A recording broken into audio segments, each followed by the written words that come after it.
লগে তর্ক করিস না তো। তুমি কি কলেজে যাচ্ছ? না, তাহলে ডান্স করতে যাইতেছি। হ্যাঁ, কত বড় বেয়াদব! হ্যাঁ, নিজের স্যারের লগে বেয়াদবি করে। থাক ভাবি থাক, ওকে কিছু বলার দরকার নেই, আমি ওর কথা মাইন্ড করিনি। কেন মাইন্ড করো নাই? অবশ্যই মাইন্ড করবা, এই বেয়াদবি প্রশ্রয় দিবা না। ঠিক আছে, এখন কাজের কথা বলি ভাবি। যাত্রা দলের আরেকটা মেয়ে পলায়ন করায় আমাদের জন্য ভালো হয়েছে। আমরা এখন বলতে পারবো যে দিবাও পালিয়ে গেছে একা একা, এই যাত্রার মেয়েটিও একা একা পালিয়ে গেছে। আচ্ছা বুঝলাম, দিবা একা একা পলাইছে, তাতে টেডি ভাইকে থাকবো কেন? হ্যাঁ, আরে তো ভেগে তো আছে ওই যে দুষ্টেশ্বর মনে মন্টুও।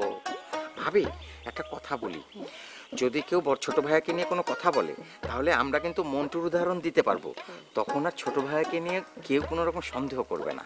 আরে দূর, মন্টু তো মাইর খাওয়ার ডরে এই গ্রাম থেকে ভাগছে। আরে গ্রামের মধ্যে যাত্রা আইন একটা ক্যাসাল লাগাইছে না। হ্যাঁ তা ঠিক, তবে দীপালির ঘটনাটা আমাদেরকে আত্মরক্ষার একটা অপশন এনে দিয়েছে। ও, যে ভাগছে তার নাম দীপালি নাকি? জি ভাবি। এই নাম তুমি জানলা কেমন করে? আমি ওই যে লোকমুখে শুনেছি ভাবি। আচ্ছা, এখন শুনুন ভাবি, দীপালির পলায়ন করার এই বিষয়টা আমরা কাজে লাগাবো। এটা কাজে লাগানো যায়। জি আচ্ছা বেঁচেছি। ঠিক আছে ভাবি। উফ, আর একটু হলেই তো ধরা পড়ে যেতাম। দীপালি কিন্তু খুব ভালো ডান্স করে, ওর ডান্স দেখতেই তো আমি 2-3 বার গিয়েছিলাম। এটা তো ভাবিকে বলা যাবে না।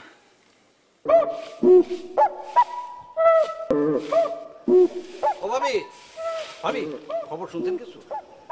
ওই যে যাত্রা দিকে দীপালি মেয়েটা আছে না, হ্যাঁ কালকে রাইতে পলাইছে। কি?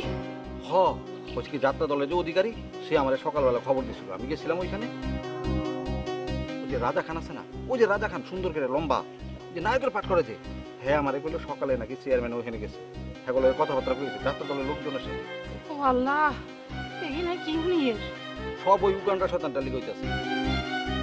রাজা আছে না, রাজা কিন্তু আমার তাই কিন্তু ওই উগান্ডা দিবারে যেমন ডিস্টার্ব করছে, আবার দিপালি ওর সেই একই রকম ডিস্টার্ব করতেছিল, এই লিগে তো দিপালি পলাই গেছে। ইস, আমি একখান কথা বুঝতাম পারি না, মন্টু ইয়া কিল্লে এতরে সঙ্গে রাখছিল। হ্যাঁ, এতরে এখন দরকার আছিল নি কোনো? আহা, বুঝেন না কেন দাবি হয়েছে কি, উগান্ডারের সাথে না রাখলে এই গ্রামের মধ্যে তো ওই যে যাত্রাটা চালাইতে পারতো না মন্টু, মানে পরে না রাখলে অনেক ঝামেলা করতো না, কিন্তু ও যে এত বড় ঝামেলা করবে এটা তো বুঝতে পারে না। আচ্ছা হন, তুই কিন্তু এসব কথা আবার বারে কারো কাছে কইছা, তাইলে কিন্তু উগান্ডা তোর উপর খেপে যাইবে। আরে না ভাবি, এটা আমি বাইরে কাউরে কমো না, আপনারে কইছি, কারণ আমি জানি যে আপনার এইটা কথা কওয়া মানে আপনি এই কথা কাউরে কোনোদিন বলবেন না। কিন্তু ভাবি আপনি আবার এই কথা কিন্তু ওই যে বাইরে কইতে যান না, হ্যাঁ ওই যে হট মেজাজের মানুষ না, হঠাৎ করে দেখা গেলো এটা কাউ কাউ কাউ কাউ শুরু করে দিন। আচ্ছা ঠিক আছে, হেতরে আর কিছু কইতাম না, কিন্তু তুই চুপ থাকিস। জি ভাবি, এই যে আপনারে কইলাম, এরপরে এই যে একদম তালা করে দিলাম। আচ্ছা ভাবি, মন্টু কি ফোন টোন দিছিল? না ভাবি ও যদি ফোন দেয় তাহলে ঘটনাটা একটু জানাইন কিন্তু। আচ্ছা ঠিক আছে। কে ভাবি, মানে কয়টা টাকা দিলে ভালো হইতো, মানে কয়টিয়া দিমু? আমি 100 চাইলে তো আপনি 500 দিবেন, আমি তো যদি কয়ে লাভ আছে, আপনার কাছে কম চাই লাভ আছে ভাবি। মা গো, আল্লাহদের কথা শুনলে গাত আগুন ধরে যায়। খাড়া।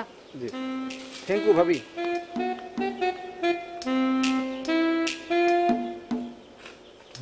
এই গ্রামে না এরকম যদি আর 2-1টা ভাবি থাকতো, আরামে একটা বিয়ে করে ফেলাইতে পারতাম, 1 কোটি টাকা দিয়ে সংসার ফেলে দিতাম।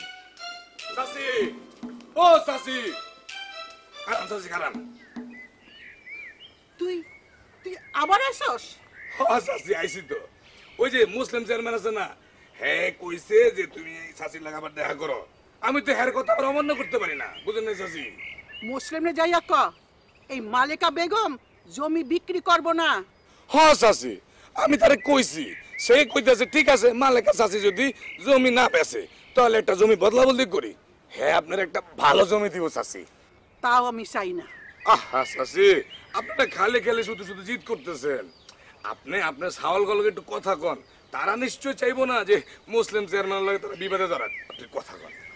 ঠিক আছে তুই যা, আমি সালগার লগে কথা কই। এই তো চাচি, আপনি এখন লাইনে আইছেন।